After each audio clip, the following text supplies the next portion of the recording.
akses di CMS publik kejaksaan itu bisa jadi masyarakat sekarang sudah bisa mengetahui mengikuti perkembangan setiap perkara se-Indonesia. Pak Dik, sejauh mana sih dukungan Pak Jaksa Agung terhadap program-program Daskrimti? Semua ini beliaulah yang motivasi kami. Beliaulah yang punya. Pertama, beliau waktu menjabat, saya jadi Daskrimti, beliau dalam prioritas kerja mulai tahun 2020 di poin 4 saya ingat, di tahun 2021 juga di poin 4 namanya digitalisasi kejaksaan.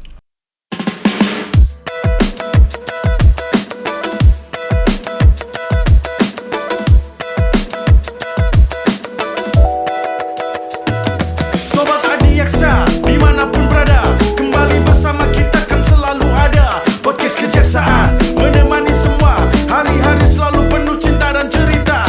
Bahas apa saja, semua selalu ada, konten tentang hukum dan serba-serbi lainnya. Mari kita semua dengarkan sesama, podcast kejaksaan selalu ada untuk kita.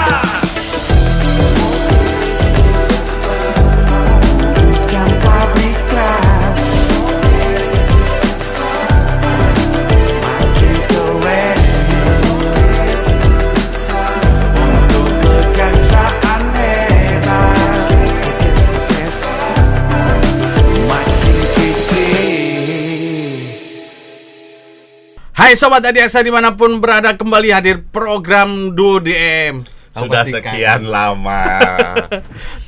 Ternyata nyamuk itu meskipun kecil bikin kita mati loh. Itulah akhirnya 2DM mandek selama 3 bulan.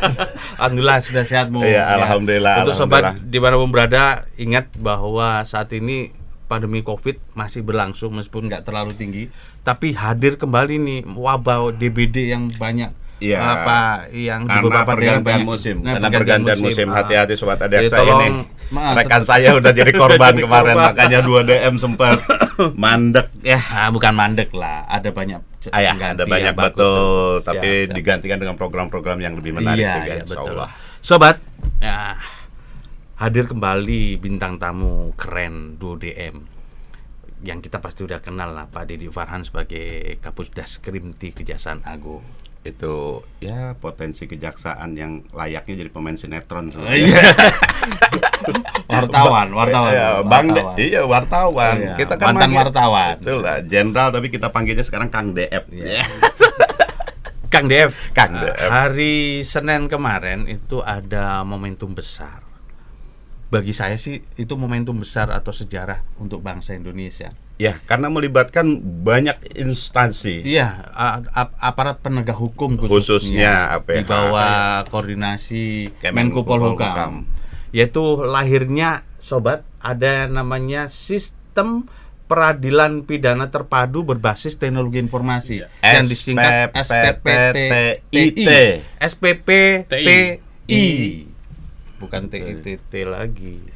Nah, sistem ini mengintegrasikan keseluruhan pola kerja aparat penegak hukum, baik dari kejaksaan, mulai dari polisi, kejaksaan, penyidik. Ya, dari penyidik, kepolisian dan kemudian kejaksaan, penuntut umum, terus kemudian pengadilan di bawah Mahkamah Agung, ya kan, sampai eksekusi di rutan Dirjen Pemasyarakatan Kemenkumham itu juga dilibatkan. Nah, untuk pingin tahu apa sih SPPT itu lebih dalam, kita tanyakan pada beliau. Pak Di, seperti apa sih ceritanya SPPT ini? Betul Mas Dedi. Hari Selasa. Selasa bukan Senin. Selasa itu betul menyatukan penegak hukum, pendekar penegak hukum di Indonesia semua dan seluruh ada 11. Dalam satu forum di Mahkamah Agung, mulai Ketua MA, Kapolri ya misalnya, terus Jaksa Agung, Menkumham, Menko Polhukam, kemudian Ketua PSSN, Pak Joni Plate itu Kominfo, dan KPK. BNN juga masuk, Pak. BNN masuk. Kepala BNN ada itu. Siap. Dalam satu forum luar biasa, dan saya pikir kalau sudah kumpul mereka ini tuntaslah penegakan hukum, harusnya begitu. Apalagi labelnya adalah sistem peradilan pidana terpadu berbasis teknologi informasi. Artinya mereka sepakat bahwa seluruh penanganan perkara dari hulu ke hilir ya, itu nanti sudah terekam dan berbasis teknologi informasi. Ya, memang begini. Kalau SPPT ini sebenarnya yang kemarin itu sebenarnya sudah didahului tahun 2016. Oh, mulai 2016. 2016. Saya itu bahkan Presiden hadir. Cikal bakalnya ini, Pak. Presiden hadir karena ini adalah prioritas nasional, Mas. Program prioritas nasional ini untuk pencegahan. Makanya kemarin Bappenas juga hadir ya, Pak ya? Hadir, Bappenas hadir. Siap. Nah, saat itu malah Pak Jokowi hadir juga. Nah, intinya semula akan dibuat aplikasi satu untuk semuanya gitu. Portalnya gitu ya. Iya, tetapi melihat masing-masing LPH, lembaga penegak hukum ini sudah mengembangkan aplikasi di internal. Udah habis lumayan banyak, sudah jalan, udah running. Nanti nol lagi kalau dipindah. Akhirnya masing-masing aplikasi ini diintegrasikan. Jadi polisi itu punya namanya IMP, Electronic Management Penyidikan.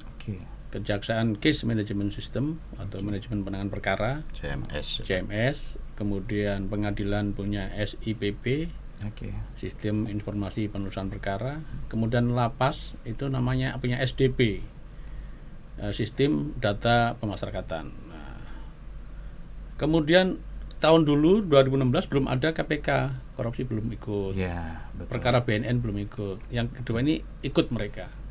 Sehingga kalau ada perkara dari BNN, KPK sudah ada dalam sistem informasi tadi itu. Nah, apa keuntungan dari SPPPTI ini? Jelas lebih transparan. Semua tercatat. Era digital ini kan kalau guyon atau istilahnya bagaikan malaikat mungkar dan nangkir. Malaikat dicatat dan tidak bisa terhapus itu. Iya. Jadi kalau penyidik manggil nggak bisa lagi, dia harus bertanggungjawabkan, itu dihentikan karena tidak cukup bukti. Nggak ada lagi yang sekedar manggil terus muncul. Semua harus dipertanggungjawabkan. Nggak ada lagi berkas hilang. Ada P21 bodong, dulu nggak ada. Dulu kan ada tuh zaman dulu. Atau berkas dihilangkan, tidak akan bisa tercatat semua. Apalagi Mahkamah Agung juga mengakomodir bahwa ada pengiriman berkas elektronik. Nah, Mahkamah Agung terakhir ini dengan kita sudah membuat nanti ada pelimpahan berkas perkara by system. Jadi nanti ada berkas perkara digital, Mas. Berarti nanti berangkatnya berkas itu mulai penyidikan, Pak ya? Harusnya mulai penyidikan, walaupun penyidik masih minta waktu. Ya yang saya sebut itu, coba kasus ya korupsi lah Pak kan. Jiwasraya misalnya. 1 meter. Mana bisa baca sambil duduk segini berkasnya. Betul, Pak. Sambil berdiri capek. Ngebuka aja susah, Pak. Ngebuka aja susah. Kalau digital kan cukup enak, bisa searching gitu. Gitu. Halaman berapa bisa dicari. Bisa langsung ya, betul. Contohnya adalah seperti Nikita Mirzani. Kemarin ribut, polisi menyatakan belum tersangka. Kita bisa cek di CMS publik ya Pak publik, ya? Bahwa kita di CMS ternyata Nikita itu masyarakat bisa akses di CMS publik Jaksaan itu bisa jadi masyarakat sekarang sudah bisa mengetahui mengikuti perkembangan setiap perkara se-Indonesia. Ini sudah P21kah, sudah tahap 2kah, sudah sidangkah, tahu. Berarti secara tidak langsung controlling masyarakat dilibatkan di situ. Termasuk perkembangan perkara Indraken. Indraken. Tadi saya sudah bisa lihat nih Pak. Sudah bisa lihat kan? Ternyata sudah P21. Sampai lokasinya pun ternyata terfilter, ada filternya. Itu. Sebenarnya gini Pak Di, kalau saya lihat dari kegiatan kemarin hari Selasa itu ada statement dari Kajari Kabupaten Malang. Ya. Yang sebenarnya target sasaran untuk implementasi sistem ini Pak kan cuma 40 satker kan rencananya. 40 atau berapa ya? Oh Pak, gini. Kalau yang CMS sudah hampir semua satker. Yang 40 satker itu tanda tangan digital. Oh, tanda tangan digital. Kan tiap tahun tambah, Mas. Okay, yang tahun siap. ini semua tanda tangan digital. Kemarin kan kita nginput misalnya P21, kemudian dicetak, baru tanda tangan di manual, stempel, baru input lagi. Input lagi pakai PDF. Nah, itu yang kita akhirnya banyak teman-teman di daerah itu agak lupa. Capek, betul. Ya, lupa. Untuk tanda tangannya siap. Angka kita kesegarannya kurang karena nggak ada tanda tangan, dianggap belum sah. Padahal udah input. Nah, untuk mengatasi ini nggak ada lagi tanda tangan basah, tanda tangan digital. Apalagi kita kan tahun ini kan maksimal pilot projectnya 40 satker. Kejaksaan sudah declare seluruh satker. Nah, itu seluruh satker. Jadi Kajari itu semuanya sudah tidak perlu tanda tangan. Polisi 40 aja masih belum. Yang lain lah. Kita langsung, saya udah ngomong ke Menko Polhukam, kami sudah siap seluruh satker. Seluruh Indonesia. Se-Indonesia. Makanya kemarin itu ada yang menarik kan, diundang secara Zoom meeting bahwa seluruh satuan kerja di daerah termasuk dari kepolisian, dari Ditjen semua.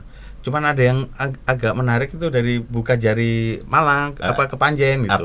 Dia itu bilang bahwa kami justru seluruh Indonesia sudah siap gitu. Padahal yang ditetapkan itu sebenarnya targetnya 40 satker tanda tangan digital gitu kan. Minimal kita menginfokan ke Sobat Adiaksa. Kejaksaan sudah siap 100%. Padahal itu ada kesulitan nggak sih mensinkronkan ya? Sinergikan seluruh sistem itu. Kebetulan kenapa yang lain satker yang lain lembaga penegak lain itu kan baru memulai. Dia sudah memulai kerjasama dengan BSRE ya. Itu yang di bawah di BSSN itu baru memulai. Lah kita kebetulan 1 tahun yang lalu kita kebetulan sudah jalan. CPD sudah jalan.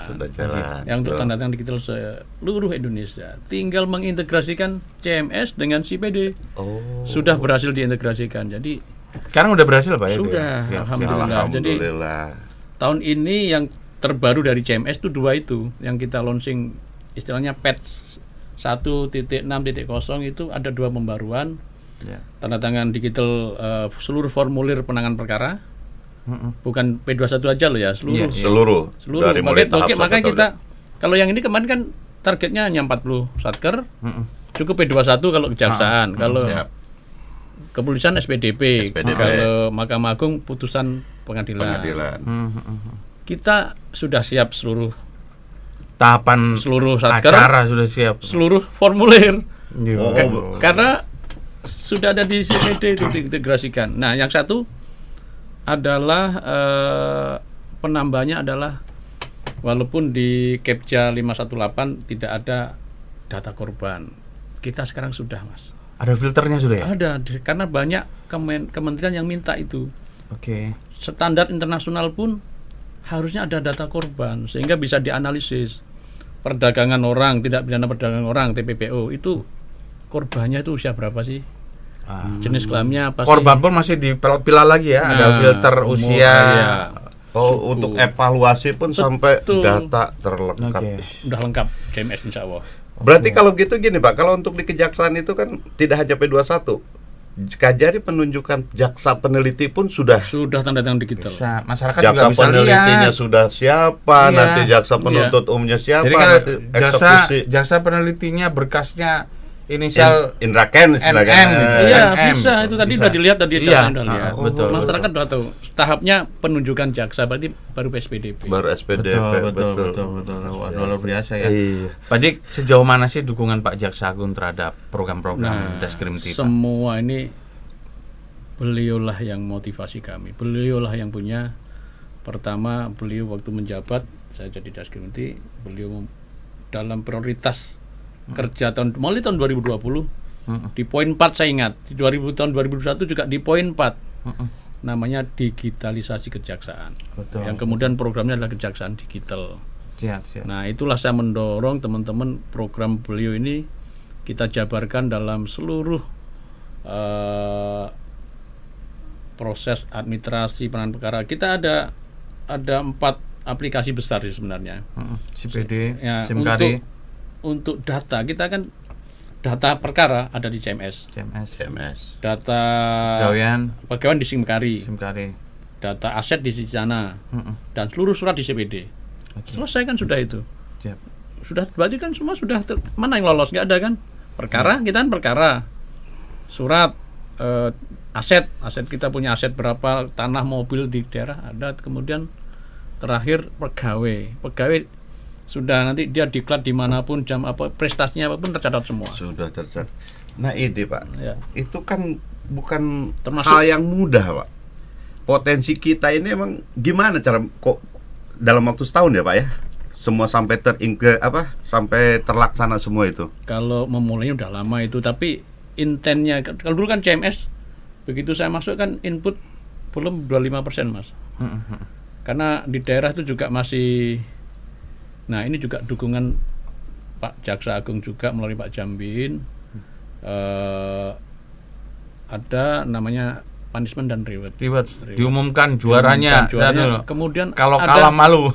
Ada Kajari yang Jambitsus, saya masih ingat Pak Ali Mokartono yang nihil, beliau pakai CMS, nihil penyidikan didemosi.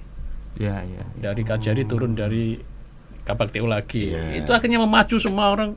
Harus, karena memang harus kita sadari bahwa seluruhnya ini besok itu kalau yang pemegang data itulah pemenangnya. Kita digitalisasi, karena kalau presiden misalnya di hari guru misalnya, Pak Jaksa Agung, guru yang kena tindak pidana tahun ini berapa? Enggak ada 1 menit sudah kita bisa jawab. Karena ada filter guru pekerjaan. Apa pekerjaan. Langsung di guru muncul di breakdown seluruh Kejari. Dan itu masih bisa di breakdown lagi berapa yang perempuan, berapa yang laki. Bisa. Putusannya berapa. Sedetil itu ya. Iya. Nah, menghadapi tantangan zaman yang makin ke depan fungsi kejaksaan dengan undang-undang yang lahir baru Pak Di, artinya kan Daskrimti juga harus berkembang nih organisasi itu. Yang mungkin perlu kita tanyakan bagaimana kesiapan Daskrimti dalam pengembangan organisasi itu sendiri Pak Di. Seperti mungkin SDM-nya mungkin. Iya. Kebetulan sekali lagi pimpinan itu sudah mempersiapkan. Tahun 2 tahun ini rekrutmen prakom naik luar biasa.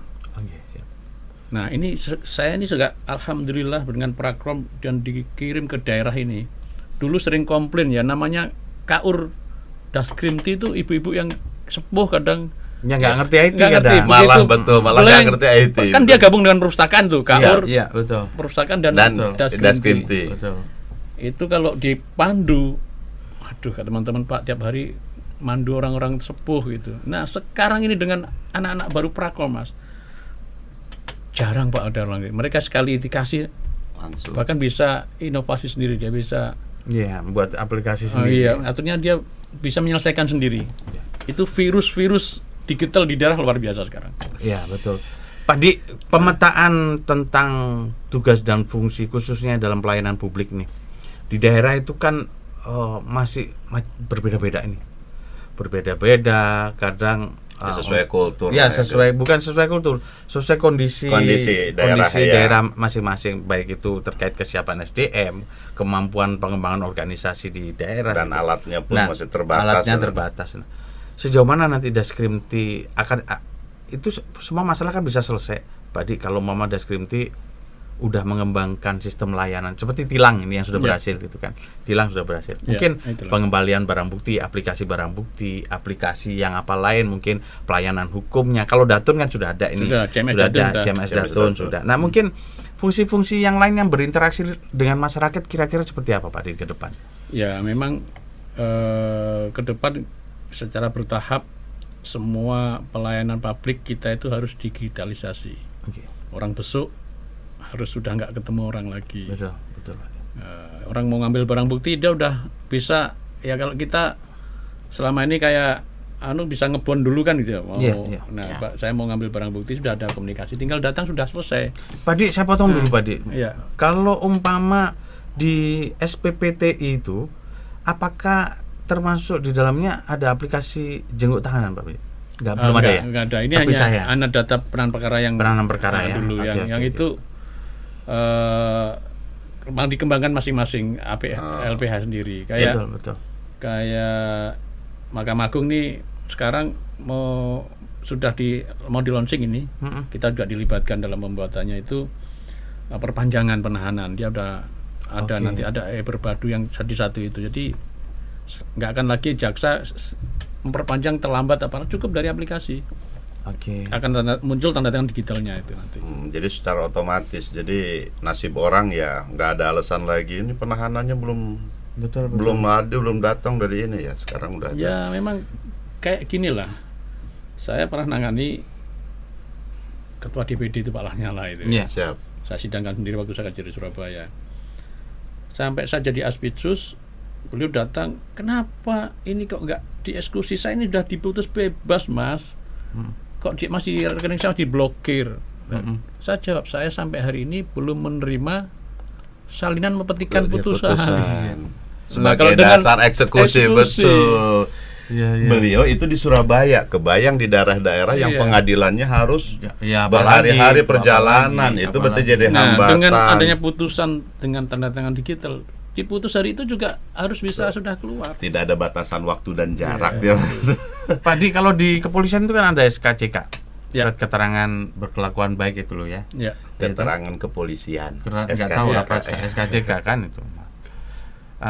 Sebenarnya kan kalau dilihat dari bisnis proses penanganan perkara gitu, surat keterangan semacam itu sebenarnya yang lebih pas bukan kejaksaan ya Pak Di? Karena kan kita ini sampai putusan ada inkrah gitu kan, data seseorang apalagi seperti sekarang nih, data terpidana namanya A, B, C, D, E, lahir di mana, itu kan sudah bisa terdeteksi semua itu. Sebenarnya kita punya potensi ke sana sih nggak sih Pak Di? Sebenarnya yang lebih lengkap tuh di kejaksaan. Kejaksaan kan. Karena gini, orang minta, ada menteri mau dikasih, ada tokoh orang Surabaya dulu mau dikasih penghargaan. Kalau dikeluarkan oleh kepolisian, dia nggak tahu apakah dia disidik kejaksaan. Iya betul. Tapi kalau minta ke kejaksaan, semua yang disidik polisi masuk kejaksaan. Benar. Termasuk yang disidik kejaksaan sendiri. Juga betul. Apakah sudah inkrah apa belum kan nggak tahu kalau yang beri keterangan oleh kepolisian itu. Iya. Sedangkan penyidik banyak Pak. Bea Cukai juga selaku penyidik. Betul. Kalau di kejaksaan ya emang terpusat di situ. Betul. Baik dari BC, pajak semuanya pasti muaranya. Siapa tahu yang tokoh yang mau dikasih penghargaan tadi kena pajak. Penggelapan pajak, betul. Ya, mudah-mudahan lah. Jadi koreksi lah itu. Jadi menarik kalau ngobrol sama beliau itu. Karena banyak pertanyaan. Memang itu harus database yang kuat itu Mas. Pernah saya waktu kabak pengembangan kan ada CPNS, ternyata pernah dihukum, ternyata keluar SKCK-nya. Nah karena SKCK itu database-nya dari satu sumber Pak, satu Polres itu aja. betul. Padahal dia dulu sekolahnya di sana pernah dihukum misalnya di Polres mana gitu. Betul. Tapi kalau ini alhamdulillah nih saya cerita lagi, CMS itu bukan kita aja, ada CMS itu memang sudah ada dashboardnya WNA. Jadi beberapa kedutaan besar, embassy sudah pakai juga. Dia pengen tahu Korea, tiap hari warga negaranya kena tindak pidana di Indonesia, dia dari CMS bisa lihat karena sudah ada dashboardnya WNA. Nah, kepolisian ini di sini namanya Pusiknas ya, ada skrimtinya di kepolisian ada itu. Pusat data catatan kriminal itu juga. Sampai minta SPDP yang digital tuh dari kita. Kita kasih IPE-nya karena kepolisian tuh polsek nyidik juga kan, ada yang nyidik. Itu SPDP-nya nggak nyampe, belum terintegrasi sampai ke Mabes Polri. IMP-nya. Nah, tapi di kejaksaan polsek nyidik dikirim ke Kejari sudah kita digitalisasi. Jadi SPDP yang lengkap se-Indonesia ini ada di kejaksaan. Sehingga kalau SKCK nih Mas Mumu yang mau SKCK, dia begitu diketik kepolisian karena udah minta di CMS, muncul, nggak bisa keluar karena udah pernah dihukum waktu berantem SMA-nya misalnya. Walaupun mau di ujung mana juga. Ujung manapun. Tapi di undang-undang terbaru kita belum ada ya kewenangan kita yang untuk mengeluarkan surat keterangan itu. Ya belum, tapi kadang-kadang kalau apa ya? Masih diminta kita. Pernah ada loh kita diminta waktu, nggak tahu kok. Untuk DPR. Iya misalnya, betul. Ada. Ya untuk calon ini. Iya, untuk memastikan kan. Ya. Ada permintaan tapi memang dasar untuk itu yang belum ada. Jadi gini Mas Dadi, Kang DF, ini kan barang kita ini sudah jadi nih ya, sudah bagus.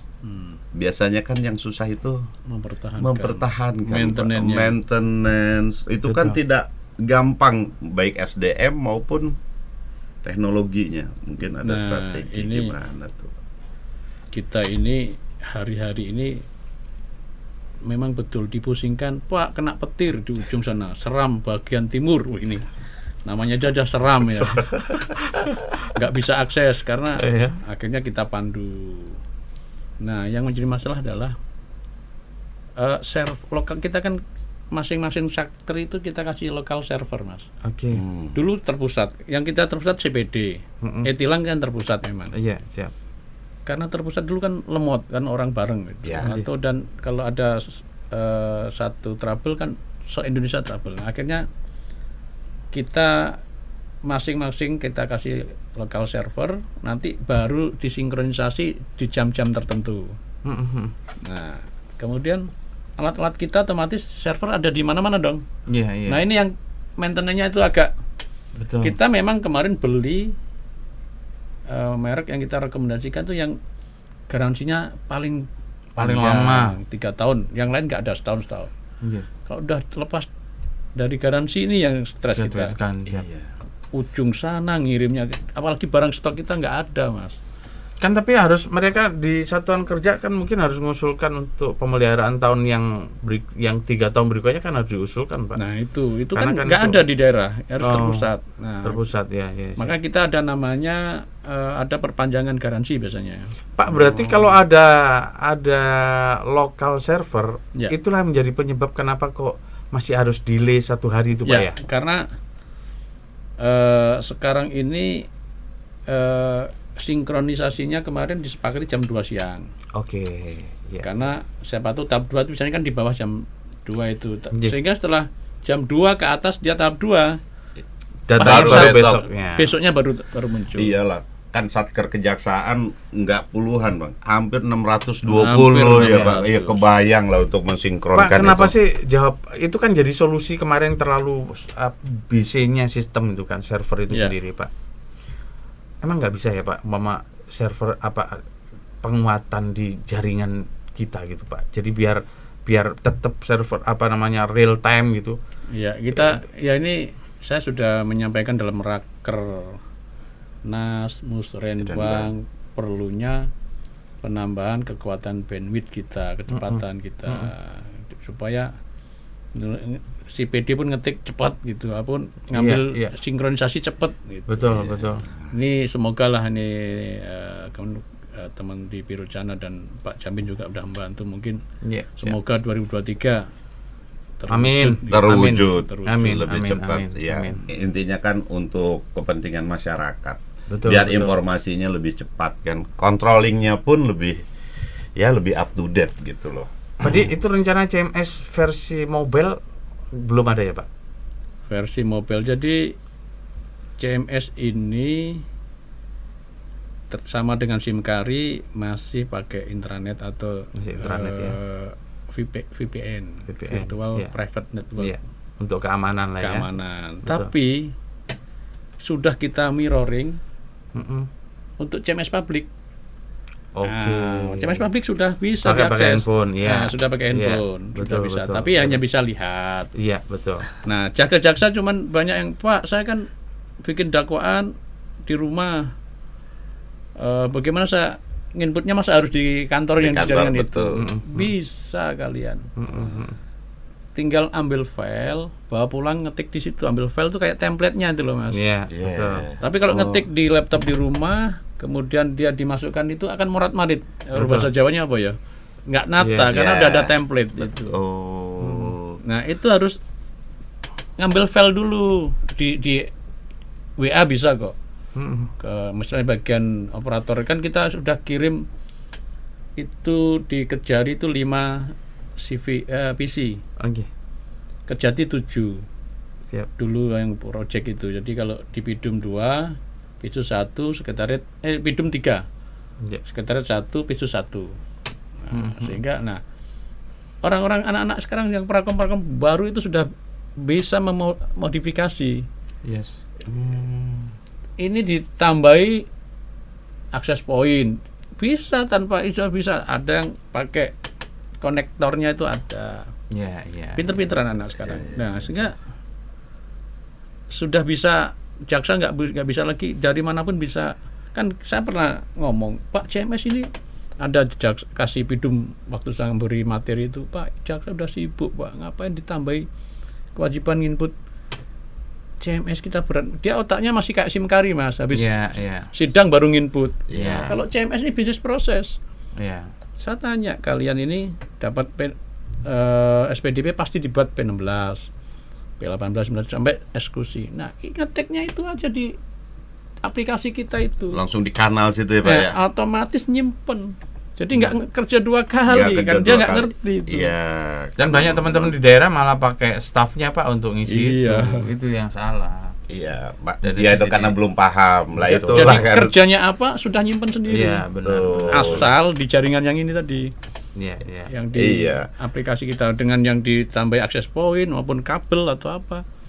Padahal keuntungannya banyak ya Pak, nggak kehilangan file itu kan. Aduh, kemarin saya bikin dakwaan disimpan di mana ya, atau nggak lupa dari P16 ke P16A nggak ngetik lagi. Betul, sudah otomatis. Malah lebih ringan sebenarnya. Nah, ini Pak, tadi kan yang saya itu menarik itu tanda tangan digital Pak. Kan CMS itu bukan hanya penerbitan surat yang resmi, dakwaan juga jaksa sendiri kan tanda tangan Pak sama surat tuntutan itu. Apa nanti ke depannya juga setiap jaksa itu yang menangani perkara punya juga tanda tangan digital? Ke depan kita akan sekarang kan sudah struktural semua, hampir semua. Ke depan akan kita kembangkan seluruh pegawai lah. Ya terus terang Pak, kekhawatiran kan. Tapi kan sesuai kewenanganmu, karena kalau seperti jaksa fungsional kan kadang dakwaan tidak ditandatangani kan ditolak, tidak sah gitu. Itu kan itu kekhawatiran gitu. Apakah nanti ya mudah-mudahan yang 600 sekian satker aja bisa. Artinya Sobat Adiaksa, dengan hadirnya program terintegrasi peradilan apa tadi itu namanya SPPTI, kejaksaan sudah siap 100% itu 100%. Untuk itu kan untuk integritas antar instansi. Dan kita yang paling terbuka loh, bukan paling terbuka sih, maaf salah.